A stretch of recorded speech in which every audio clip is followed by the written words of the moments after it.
organized into the Mississippi Freedom Democratic Party. We're holding a freedom registration drive throughout the state, encouraging every Negro and white who wants a stake in his political future to prove it by getting his name on a freedom registration book. The word came down from the office in Jackson that, all right, this has got to be the priority. Bob Moses said, we got to really concentrate on this. We've got to sign people up for the Mississippi Freedom Democratic Party.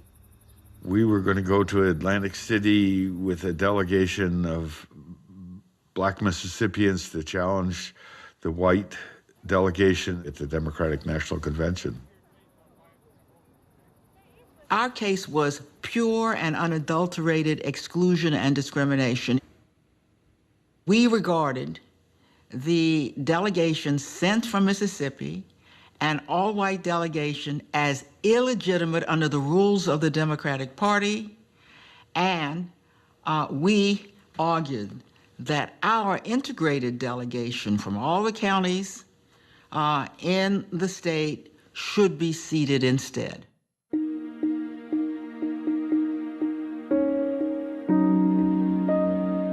Those students helped us get people registered.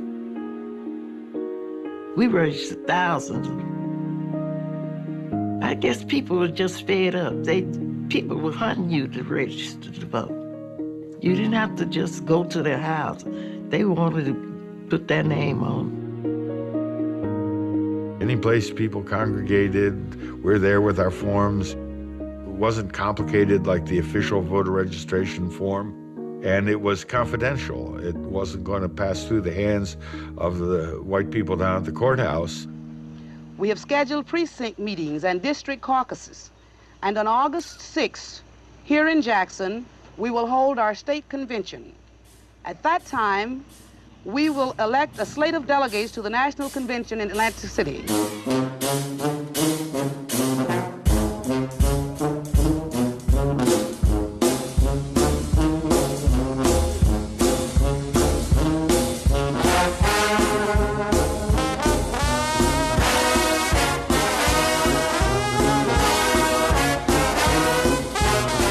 The delegates came from all over the state. Most of the delegates had never taken part in anything like this in their lifetime.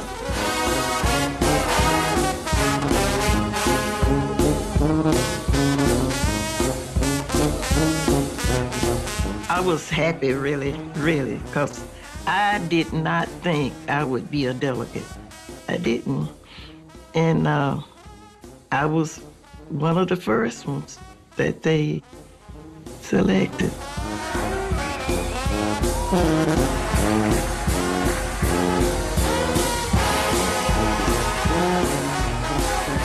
It was a wonderful experience to see these people who had been oppressed and killed and for trying to register to vote, taking over their own destiny for the first time, doing something that I think they'd never imagined being able to do.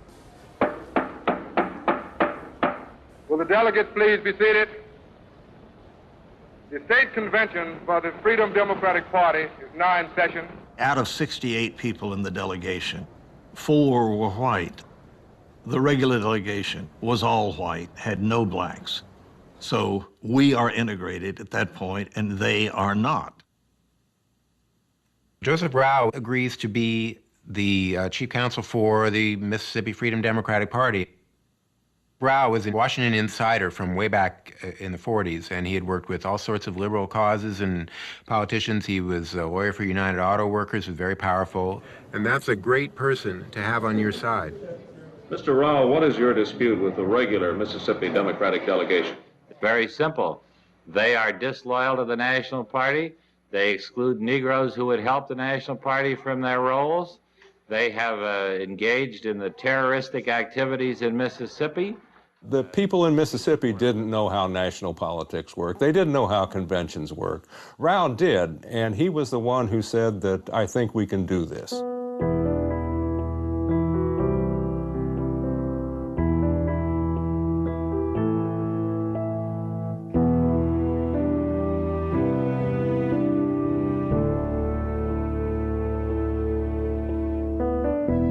I can't overstate how seriously Johnson took this whole thing.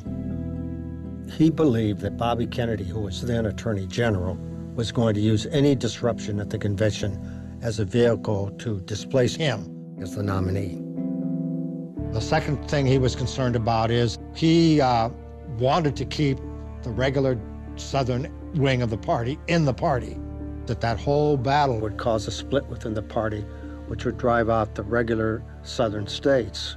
And he believed that without the South's support, he would lose the election. So I was designated to go to the convention as a delegate to make sure that did not happen. We had Democratic congressmen from Illinois and from other states. The Democratic Party was the party of Adam Clayton Powell, so we felt we had an inroad there. If they let us state our case, we would be seated. Get on board, children, children, get on board, children, children, get on board, children, children, let's fight for human rights. I hear those mobs howling and coming round the square. I catch those freedom fighters, but we're gonna meet them there. Get on board, children, children, get on board, children, children, get on board, children, children, let's fight for human rights. I think that trip must have taken, I guess, 20 hours. I'm not sure. It was a long trip, but the mood on the bus was upbeat. Here we are going to Atlantic City to unseat the people who had denied us the right to vote. So it was really a jubilant time to me. We stepped out into a new world.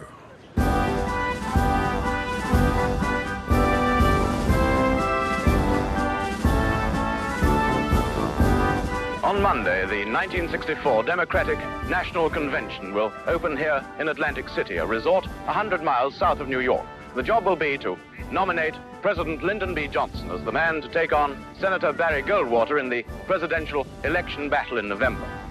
Known as Convention City and home of the Miss America contest, Atlantic City can now claim the honor of a national political convention.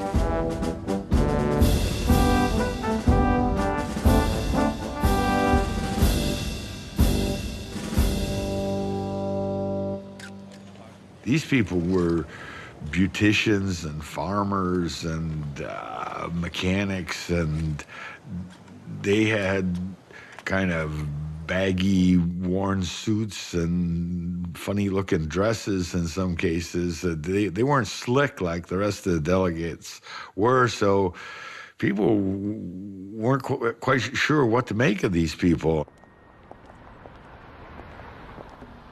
We believe that we will be seated in this convention because it is right.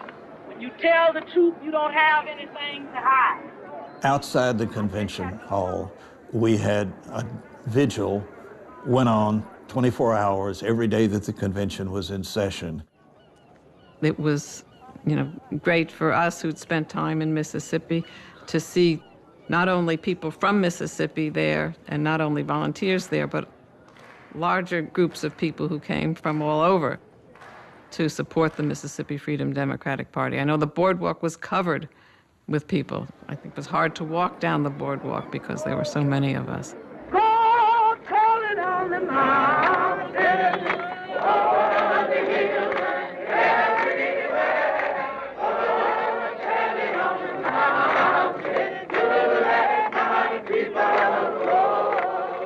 The whole notion of the demonstration out on the boardwalk and the MFDP challenge was all by way of trying to use the attention that would be focused on the convention to say to the country, look at Mississippi, look at what is going on there. You cannot allow this to continue.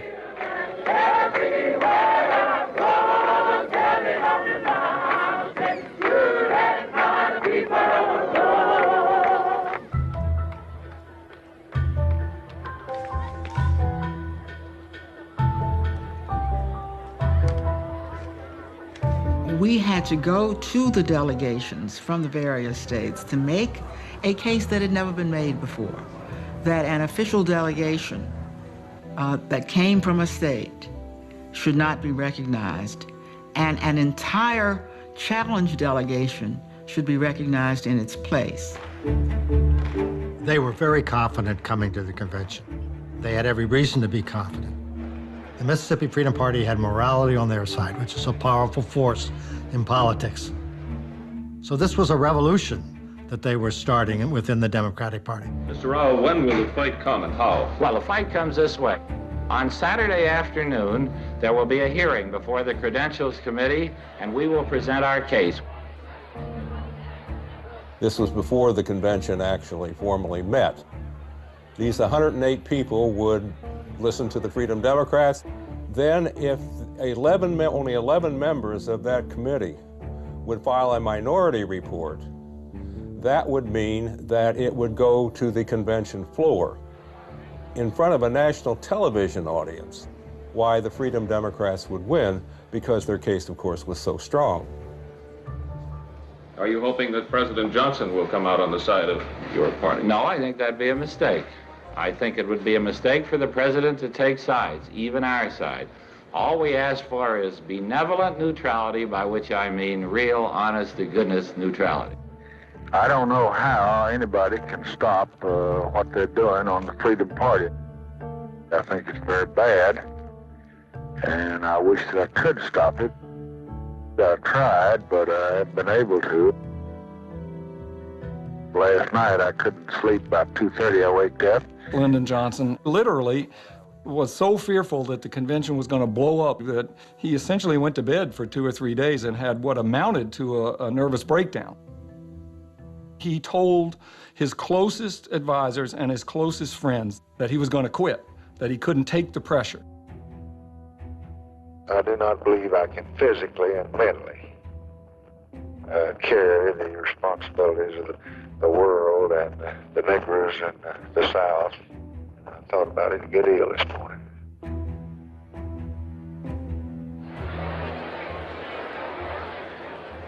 The testimony before the Credentials Committee, the FDP had a lineup of very different people. They had Rita Schwerner, the widow of Mickey, who had been killed in Neshoba County. They had Martin Luther King. Everybody knew King. The seating of the delegation from the Mississippi Freedom Democratic Party has political and moral significance far beyond the borders of Mississippi or the halls of this convention. But the highlight of the testimony was that of Fannie Lou Hamer. The sharecropper who had been evicted from her plantation had come to symbolize the Mississippi movement. Mr. Chairman, and to the Credentials Committee, it was the 31st of August in 1962 that 18 of us traveled 26 miles to the county courthouse in Indianola to try to register to become first-class citizens. We was met in Indianola by policemen. The president, Lyndon Johnson, he's not afraid of Martin Luther King's testimony. He's afraid of Fannie Lou Hamer's testimony. And so he decides that the country should not see her testify live. Johnson is in the White House, and he convened an impromptu press conference. We will return to this scene in Atlantic City, but now we switch to the White House and NBC's Robert Goralski. Now, ladies and gentlemen, the President of the United States. On this day, 9 months ago. He did it knowing that they would break away, thinking he might announce who his choice of vice president was going to be. Instead, he gets up there and he announces, get this, he announces that it's 9 months to the day since Governor Connolly, who was there, was shot along with President Kennedy. So he announced a 9-month anniversary. Everybody's scratching their heads. Thank you very much. And then he leaves. And by that time, Fannie Lou Hamer's testimony was over. However, it backfired on Johnson because it became a story that she had been taken off television, and in the news that night and for days afterwards, they replayed her testimony. I was carried to the county jail and put in the booking room. They left some of the people in the booking room and began to place us in cells. She had Mississippi in her bones. Martin Luther King or the SNCC field secretaries, they couldn't do what Fannie Lou Hamer did. They couldn't be a sharecropper and express what it meant, right? And that's what Fannie Lou Hamer did. And it wasn't too long before 3 white men came to my cell. One of these men was a state highway patrol. He said, "We're going to make you wish you was dead." I was carried out. I was in Mississippi watching it on television with local people. This was a transformative moment for the folks in that room. This was the first time that they ever had seen one of their own, a black Mississippian who they all knew, first of all, on television. Secondly, standing up for their rights. I began to scream, and one white man got up and began to beat me in my head and tell me to hush. You listen to Mrs. Hamer and you're absolutely convinced that there's absolutely no justification for seating this all-white delegation. And if the Freedom Democratic Party is not seated now, I question America. Is this America, the land of the free and the home of the brave, where we have to sleep with our telephones off of the hook because our lives be threatened daily, because we want to live as decent human beings in America? Thank you.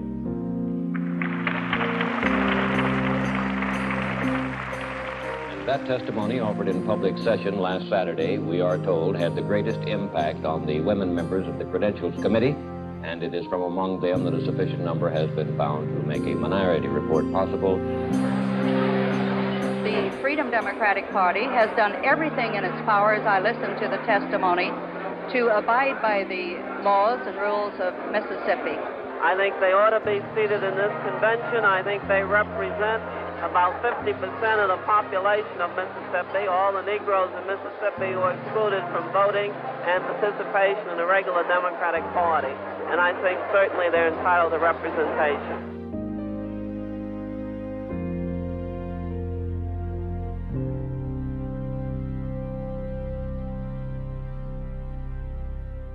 There was a lot of sympathy for seating this Mississippi Freedom Democratic Party.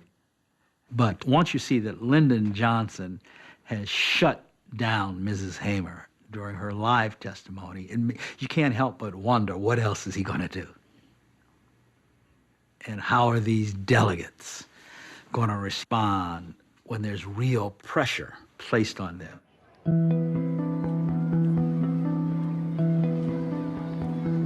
Hell, the Northerners are more upset about this. They call me and I say that the Negroes have taken over the country. They run in the White House, they run in the Democratic Party, yeah, and they don't understand that. They're there before that television, and they don't understand that nearly every white man in this country would be frightened if he thought the Negroes were going to take him over. People who were on the Credentials Committee, who were listed as being supportive of the challenge, found that in one case a woman was said, well, your husband isn't going to get that judgeship. There was other pressure applied throughout. So what had appeared to be a certainty became less and less certain. Johnson was using everything he possibly could to keep this challenge at bay. Hubert Humphrey, he was slated to be the vice presidential nominee, and yet Johnson told him, you will not be the vice presidential nominee if you can't fix this Mississippi problem. He called Walter Reuther, his old friend with the United Auto Workers, and Joe Rao's old friend, sent him to Atlantic City on a red-eye flight to work, and they began to manipulate and pull strings. I don't think neither one of you ought to let anybody know. Just go on and act independently. Don't be acting for Johnson or anybody else. You just act on Reuther and you act on Humphrey. Don't have people saying that I'm making you do this. I never heard of it. Walter Reuther was the chairman of the United Auto Workers, at that time certainly one of the most powerful unions in America. And he was Joe Rao's boss. Joe Rao was the counsel for the United Auto Workers. Reuther came to Rao and made this threat. You either buy this compromise or you're no longer counsel of the UAW. And it worked. I talked to Joe Rao and I said, look, Joe, we've been friends for years. You're our lawyer. And by God, if you don't work this thing out on a sensible, reasonable basis, then you and I are going to part company because I'm in the president's corner on this thing all the way. Late this afternoon, the compromise offer came, or the compromise announcement came, in a special meeting of the Credentials Committee here in the auditorium. Walter Monvale, who's chairman of the subcommittee that drew it up, gave the details. We recommend that the convention instruct the Democratic National Committee. The compromise that was ultimately reached was we would give them 2 seats. And the official Mississippi delegation would keep its 68 seats.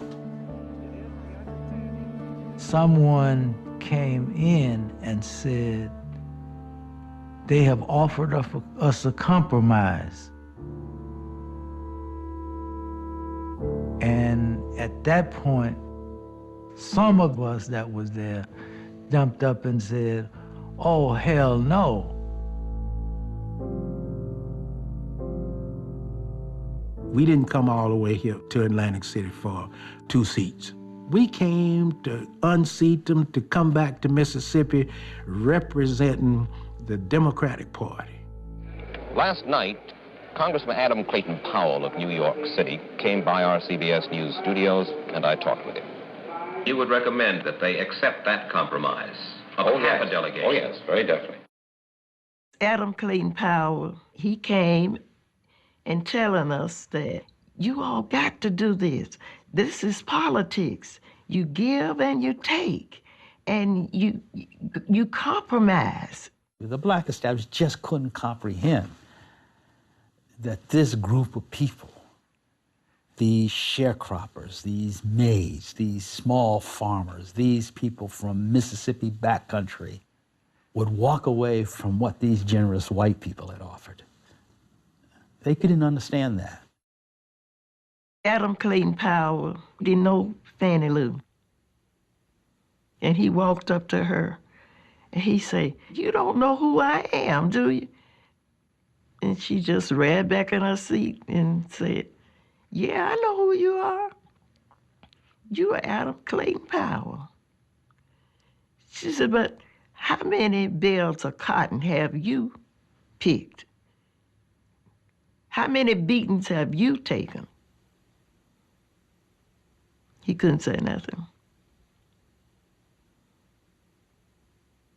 Oh, here's a piece of tape made a minute or 2 ago at the Union Baptist Temple in Atlantic City, a meeting of the Freedom Democratic Party to consider this compromise. The delegates of the Mississippi Freedom Democratic Party has just voted unanimously to reject the proposal that has been offered by the Credentials Committee.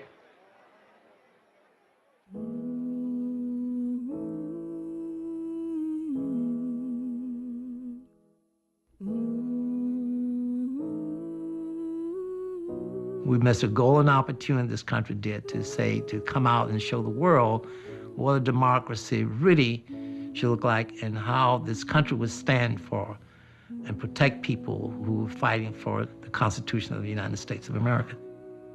They walked us right up to the doorsteps and then slammed the door. The Honorable Lyndon G. Johnson is nominated by acclamation as our candidate. The convention went as Johnson wanted. He appeared in a great cheers and hurrahs and standing ovations, and he was a happy president of the United States. Hubert Humphrey got rewarded. He was selected as vice president, and that was that.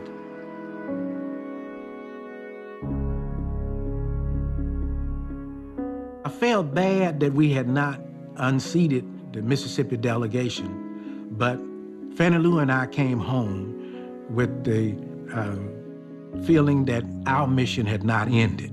We were coming home to continue to fight for the right to vote. We were charged because we had stuff back here to do.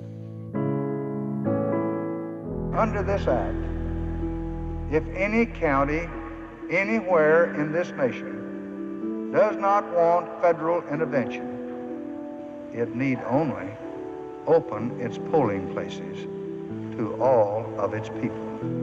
The Voting Rights Act of 1965 actually got its birth during Freedom Summer. It was signed in August of 1965, and one of the most important things it did was it abolished literacy tests, and it put voting in 7 southern states under federal supervision. And that, above all else, the legacy of Freedom Summer really changed American politics.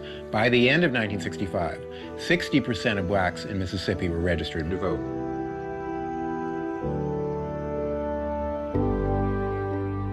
There's this great pressure within the movement. People saying, well, we did our best, we did the right thing, and it didn't work out. You know, when we were organizers, that was okay. But when we tried to have power, the power rose up and knocked us down.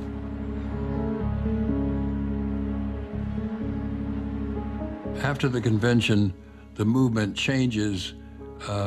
There's this movement toward black nationalism, which grows in SNCC. There is just an idea of thinking about what we've been doing and doing something else, something different. We want black power. We want black power. We want black power.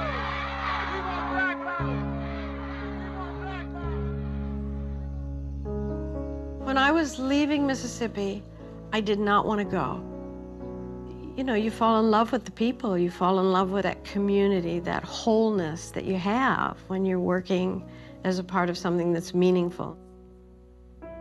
To know that you're just going back to pretty staid life was very hard. I sincerely hope that I made some small difference in moving the movement forward in rural Mississippi, of lifting the oppression off the necks of people who live there. But I don't have any doubt all these years later that the person who benefited the most from my being in Mississippi was me.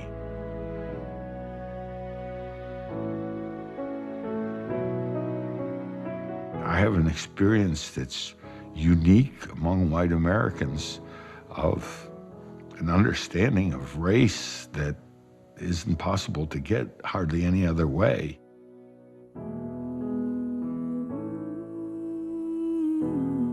The system, the Jim Crow system, had told me to stay in my place. It had told me that you have a role to play in Jim Crow society. Play it well, and I had played it well, so did many other black people. But now Freedom Summer was telling us, you don't have to play that role anymore, folks. You are now on the path. It's going to be a tough struggle for children, for adults, for everybody involved in the movement. It's going to be tough. But that train has left the station, y'all.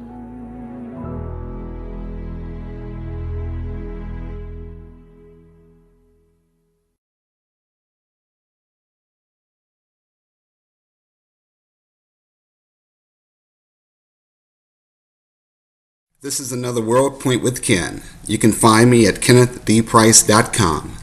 Take care and God bless you.